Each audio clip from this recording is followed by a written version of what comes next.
Hello students, welcome to our class 9 science.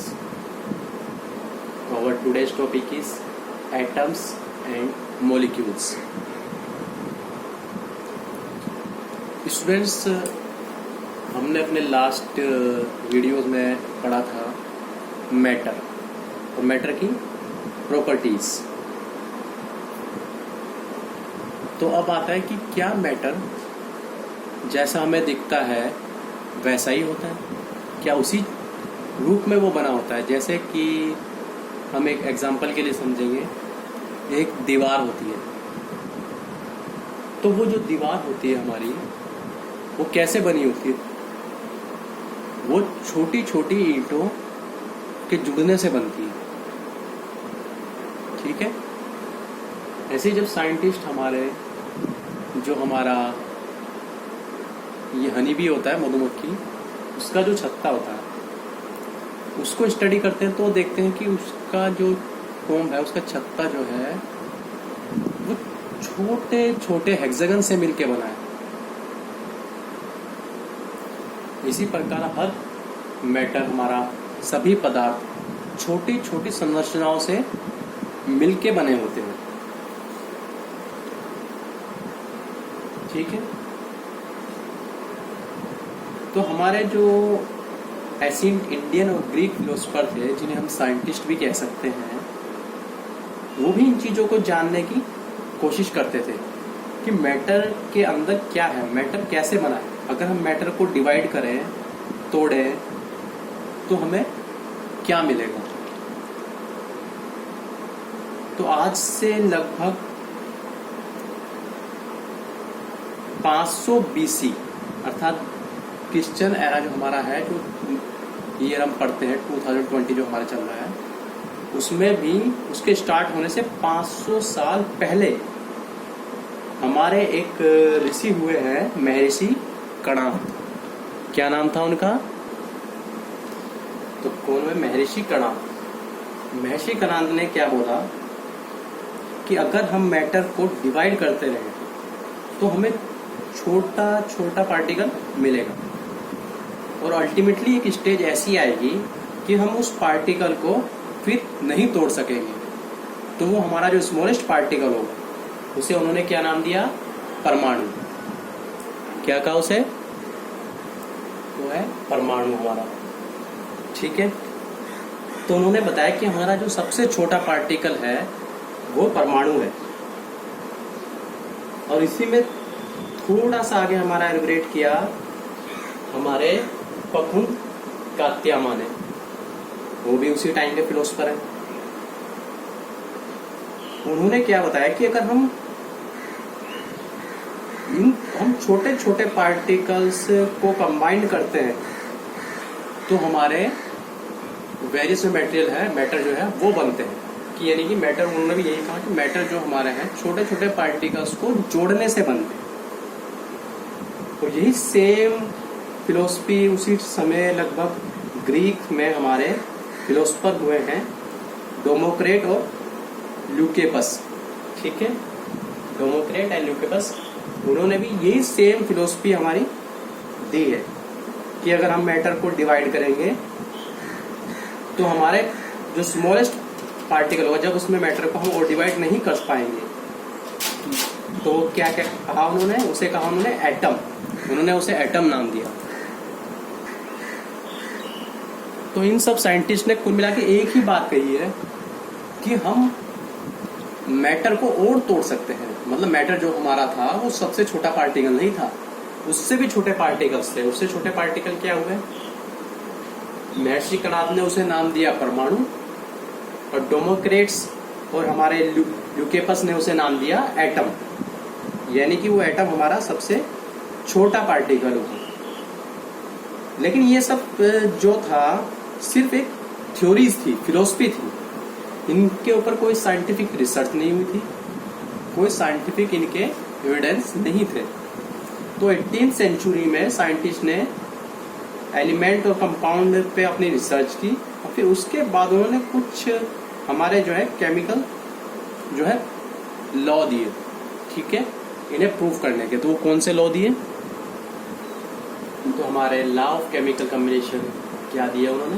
पहला law दिया हमारा law of conservation of mass, अर्थात द्रव्यमान के संरक्षण का नियम। दूसरा दिया लॉ ऑफ कांस्टेंट प्रोपोर्शन, निश्चित अनुपात का नियम। तो उसमें क्या होता है, पहला लॉ जो हमारा कहता है वो क्या कहता है कि हमारा मास can neither be created nor destroyed in a chemical reaction, कि जो हमारा मास होता है वो किसी केमिकल रिएक्शन में ना तो बनता है ना ही नष्ट होता है, मतलब ना ही खत्म होता है। तो उसमें क्या होता है, सिर्फ उसकी जो है नेचर चेंज हो जाती है। जैसे हमने एक कंपोनेंट 5 ग्राम लिया, दूसरा 10 ग्राम लिया, तो जो हमारा तीसरा कंपोनेंट बनेगा, तीसरा हमारा जो बन के आया तो वो कितना होगा हमारा 15 ग्राम। या फिर ऐसा हो सकता है उसमें 2 कंपोनेंट बन जाए कि एक 12 ग्राम एक 3 ग्राम, ठीक है। लेकिन मास जो हमारा है वो ना तो बढ़ेगा ना घटेगा, वो सेम रहेगा जितने हमने मिलाए थे, ठीक है। दूसरा लॉ हमारा क्या बोलता है, लॉ ऑफ कांस्टेंट प्रोपोर्शन। कोई भी दो हम जब कंपोनेंट जो आपस में मिलाएंगे तो एक फिक्स प्रोपोर्शन में मिलेंगे, ठीक है, निश्चित अनुपात में मिलेंगे। जैसे हमारा पानी होता है उसमें अगर हम हाइड्रोजन ऑक्सीजन को मिलाएं तो वो हमेशा 1:8 के रेशो में ही मिलेंगे, मतलब 1 ग्राम हाइड्रोजन 8 ग्राम ऑक्सीजन से मिलेगा। तो हमारी डेफिनेशन क्या आती है, in a chemical substance the elements are always present in definite proportion of mass, यानी मास के निश्चित रेशो में होते हैं, वो कभी कम ज्यादा नहीं होगा। हम पृथ्वी के किसी भी कोने से अगर जल लें तो उसमें हाइड्रोजन और ऑक्सीजन का जो रेशो होगा वो हमेशा एक निश्चित ही होगा। अगर वो रेशो कम ज्यादा होता है या कुछ चेंज होता है तो कोई तीसरा कंपोनेंट होगा, वो पानी नहीं होगा, ठीक है।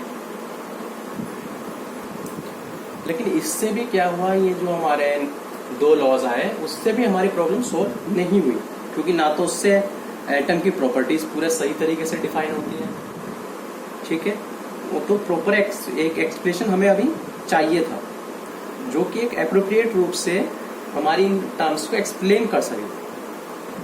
तो फिर हमारे एक साइंटिस्ट हुए हैं जॉन डाल्टन, ठीक है, जो एक ब्रिटिश साइंटिस्ट थे। वो हमारे जो है ब्रिटिश साइंटिस्ट, उन्होंने बहुत कम एज में, यानी आपका 12 इयर्स की एज में टीचिंग स्टार्ट कर दिया था, ठीक है। फिर उसके बाद वो स्कूल में प्रिंसिपल बने, फिर उसके बाद एक कॉलेज के अंदर वो फिजिक्स और केमिस्ट्री के टीचर हुए, ठीक है। उन्होंने अपनी पूरी लाइफ जो है टीचिंग और रिसर्च में स्पेंड की और 1808 में उन्होंने ये हमारा एटॉमिक थ्योरी दी, एटम पे रिसर्च की और उसमें उन्होंने एक थ्योरी प्रेजेंट की। उनकी जो थ्योरी थी वो एटम को और उसकी प्रॉपर्टीज को डिफाइन करने के लिए बहुत सुटेबल थी। उन्होंने बहुत अच्छे से उस चीज को डिफाइन किया।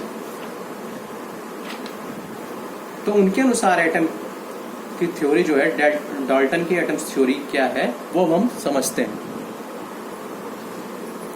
डाल्टन्स एटॉमिक थ्योरी क्या है। फर्स्ट जो पॉइंट उन्होंने बताया, a matter is made up of very tiny particles called atom. कोई भी मैटर जो हमारा है बहुत छोटे पार्टिकल से मिलकर बना होता है, जिन्हें हम क्या कहते हैं, एटम्स। और वही एटम जो हमारे हैं वो केमिकल रिएक्शन में पार्टिसिपेट करते हैं, ठीक है। Matter is made up of very tiny particles called atom which participate in chemical reaction, ठीक है। और सेकंड हमारा क्या है, atoms are individual particles which can't be created और destroyed in a chemical reaction. जो हमारे एटम होता है वो किसी भी केमिकल रिएक्शन में ना तो नष्ट होता है ना ही बनता है, ठीक है। वो इंडिविजुअल पार्टिकल है जो अपनी आइडेंटिटी को बनाए रखता है।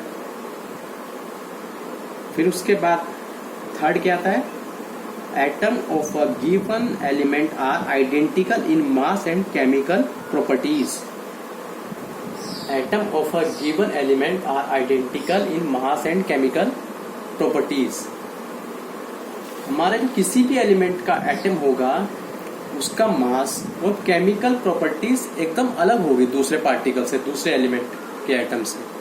ठीक है, एक एलिमेंट के एटम जो होंगे उसकी हमारा मास और केमिकल प्रॉपर्टी दूसरे एलिमेंट के मास और केमिकल प्रॉपर्टीज से अलग होंगी। यानी कि जो इंडिविजुअल है उसकी क्या होगी, आइडेंटिकल होगी, उसकी अपनी होगी, उसके अलावा किसी और की नहीं होगी।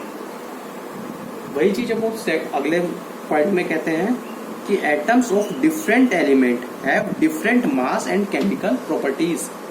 अलग अलग एलिमेंट्स जो है हमारे, उनके जो एटम होंगे उनका मास और केमिकल प्रॉपर्टीज अलग होगी। ठीक है, तो हमें याद रखने की चीज है कि अलग अलग हमारा अगर एलिमेंट चेंज है तो उसका एटम जो होगा उसके प्रॉपर्टीज और मास चेंज हो जाएगा। फिर नेक्स्ट आता है हमारा atoms combine in the ratio of small whole number to form compound. जो एटम हमारा होता है वो एक छोटे होल नंबर में एक रेशियो में मिक्स होंगे कंपाउंड बनाने के लिए। ठीक है, तो पहला क्या है, एक तो स्मॉल नंबर होगा, दूसरा वो होल नंबर होगा।